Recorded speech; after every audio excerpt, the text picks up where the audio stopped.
Hi everyone, it's Cathy Zielske. Welcome back to my YouTube channel. Today I have another pixel-to-page hybrid scrapbooking project to share with you. This page starts in the digital realm. We're not going to spend a lot of time there because most of the time is going to be spent creating some embellishments and custom titles that all coordinate beautifully with cardstock colors and ink, and oh, it's just going to be great. So let's dive in, shall we?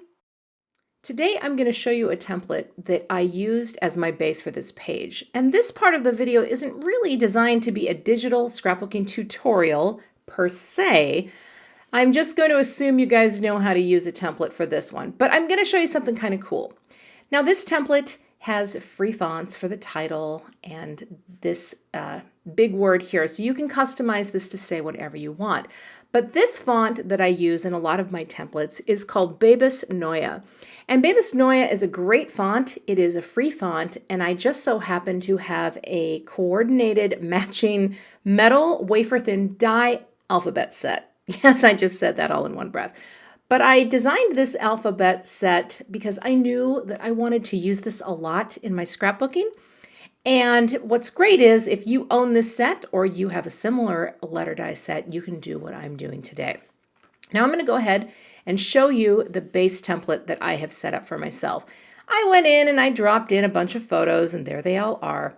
And I have the story word is the same, but I went in and changed the word this to one of my favorite fonts, which is ARCHIE, which I also have a matching die set. So this was really just to give myself a placeholder, and I'm going to be turning these layers off. I'm going to go ahead and turn that layer off, and I'm actually going to end up turning off all the photo layers as well. Those are going to get printed separately.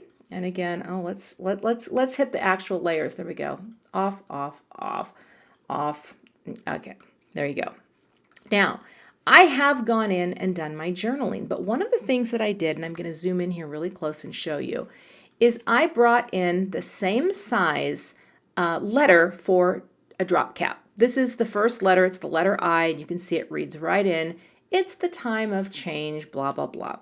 Now, this is not that hard to do, and I'm going to open up the other template again. Let's go back here and just show you if you were going to do this. So let's say you take your title, and I'm going to drag a copy. If you hold down your Option or Alt key, you're going to get a little overlapping arrow. You can just drag. I'm just going to put it right about here. And here's the secret with drop caps.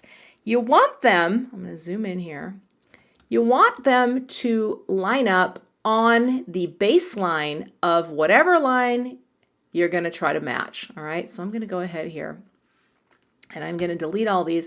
Let's just say S was our first letter. All right, and actually I'm going to come in here and just change the color really quickly so it's easy for you to see this.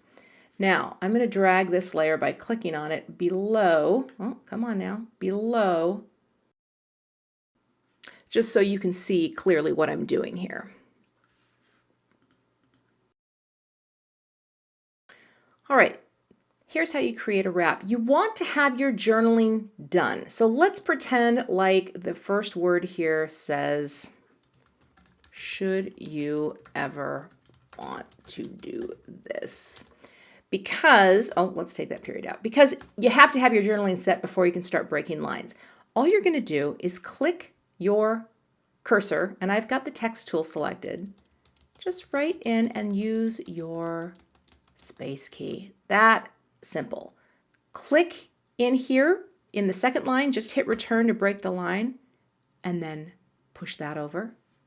Click, return, and again, click it over. This is sort of the down and dirty, cheap and easy, breezy, CoverGirl way of adding space for your drop cap. Now, if you're going to be making a hybrid page, you could measure the space that whatever maybe you have a thicker, or maybe you have any other kind of letter in there. That's how you can make an awesome drop cap. See that?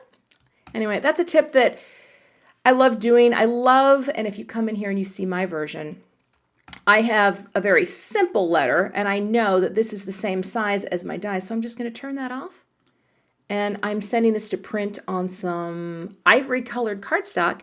And I will see you in the next fade out and fade in down on the actual scrapbook table so we can build my hybrid page.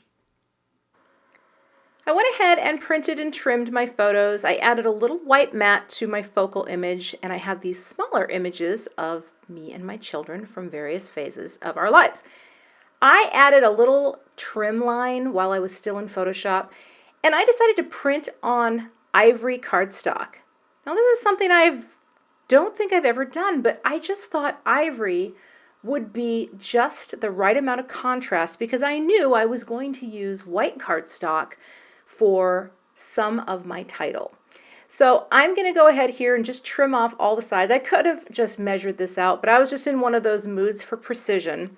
And I have to say, I love this paper trimmer. I used to only use an X-Acto knife and a metal ruler for this sort of thing. But look at that nice margin. Love this paper trimmer too. All right, so I'm going to set this aside because now it's time to make my embellishments. I'm using this simple set called Bold Flowers from Simon Says Stamp and a few Gina K inks, and this lighter ink, that is called Innocent Pink. And there's my little tidy towel to clean off my stamps. But this Innocent Pink color matches the cardstock beautifully. So I'm going to go ahead and stamp a bunch of images. This is a piece of 110-pound Neenah Solar White. And I'm just going to use one style of leaf and one flower and stamp them up. Now, the cool thing is, of course, with the MISTI, if you stamp it down once and you don't get the great impression, it's right there, and you stamp again.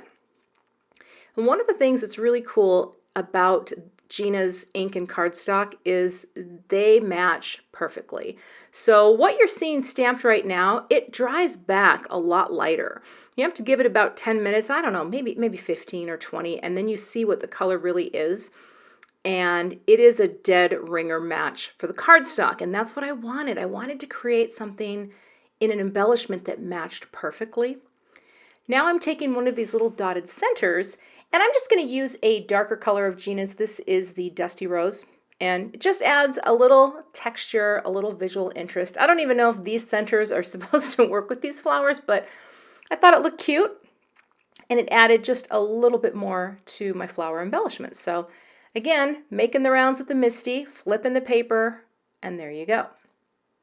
Now I'm going to use the coordinating dies to cut all of these little pieces out. I am not going to have you sit through that because I'm a very slow die cutter. I think I'll get better at it over time, but I definitely tape stuff down, and I love this purple tape because it does not tear your paper. So those are all going to get cut out. Now it's time to make the title. Because I had a placeholder and turned that off and just printed without a title, I've gone ahead and I've done the this word, and I've cut that, and that's all done. But I'm going to show you how I did that with the story. So I've already cut out one set of letters, and I'm going to cut out a second using Stick It. This is a new product for me. I've never tried it. Someone told me, Cathy, check it out. And what you do is you adhere it to your cardstock, and that creates this peel away backing of sticky adhesive, if you will. So then when you run your paper through with your dies, what happens is they cut out, and now they are basically stickers. You have a layer of adhesive and a nice backing, and those are ready to go. I think it's pretty cool stuff. I mean, this is so much quicker than going in and gluing everything together by hand, but I've done it both ways, and I just thought, hey, stick it, not bad. So all you're going to do is peel off the backer and then adhere that to whatever die cut you are stacking. And die cut stacking is great because this is a way you can get letters in any dimension, any depth you want. I'm only stacking them too deep because I just don't want it to be super bulky. I don't like a ton of bulk on my pages, but I thought that this would give it just the right amount. I've had people say to me, well, Cathy, do you not know about like the stickers and thickers and things you can buy? I'm like, oh, I totally know about those kinds of things.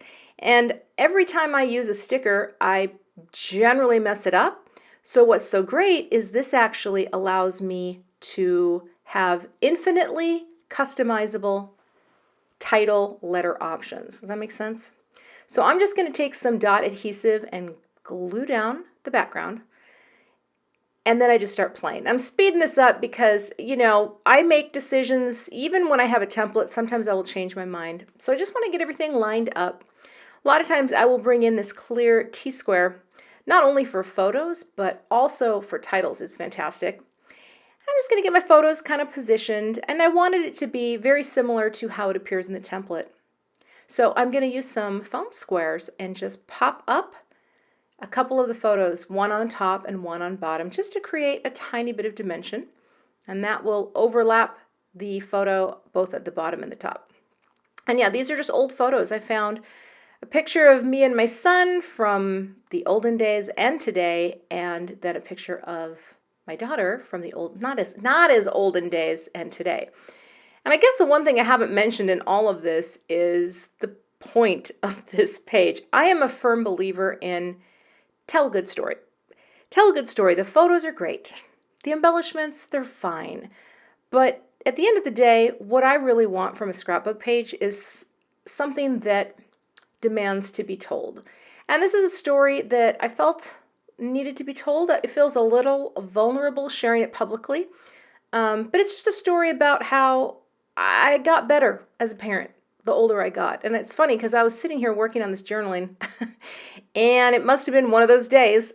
I just was typing it out and just kind of, started to get a little verklempt, if you will, because I really am in that place where these two incredible human beings, one of them is an adult. You know, she's getting ready, right? She's moving on. And the other one is about to take that step. So now I'm using this new adhesive, Gina K Connect. Okay, this glue is pretty awesome. I was going to say badass, but I thought, the reason why, number one, it's a liquid adhesive, so you can kind of move it around right until you need to get it right where it is. It sticks, and it is not coming up, people. And the reason I know is I decided to peel off the eye drop cap that I did and change it to pink, which you'll see in the final page. It was really hard to get off, so it's a very, very heavy-duty adhesive, and it flows out beautifully. So now I'm just going to put those flowers. And again, I do things in 3 because 3 is an odd number, and odd numbers in design are appealing. Plus, the placement on this page is a visual triangle. These flowers are placed in a triangular connection. They're going to lead your eye around the page.